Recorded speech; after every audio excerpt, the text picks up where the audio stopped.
Pierre Ménal, les populismes sont-ils une menace pour l'Union européenne? Il y a quelque temps, certains avaient très peur de Madame Meloni. Or, aujourd'hui, elle semble travailler en bonne intelligence avec Ursula von der Leyen. Est-ce que ça vous donne de l'espoir?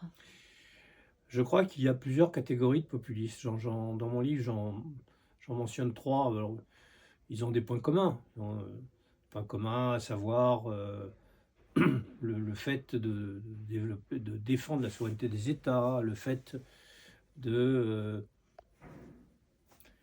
recentrer sur des valeurs nationales. Mais il y a trois types de populistes. Il y a les conservateurs, dont font partie Madame Meloni et le PiS polonais. Il y a les souverainistes qui sont fédérés aujourd'hui autour du Rassemblement national. Et puis il y a les ultranationalistes comme l'AfD. Donc je ne suis pas sûr qu'on puisse mettre tous ces partis dans le même moule. D'ailleurs, ils n'ont pas réussi à former un groupe unique.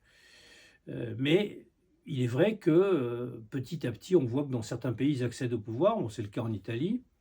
Ça a été le cas en Pologne. Aujourd'hui, c'est une cohabitation entre le président qui est du PiS et le gouvernement.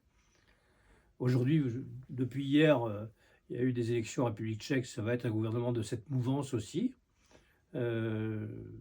Mais ils ont, ils ont voulu montrer, contrairement à ce qui était la position d'un certain nombre il y a 20 ans, ils ont voulu montrer qu'ils ne voulaient pas détruire l'Union européenne. Donc c'est possible de considérer qu'il puisse y avoir une synthèse entre leur doctrine et l'Union européenne, puisque ça a été le cas, vous l'avez dit, avec l'Italie.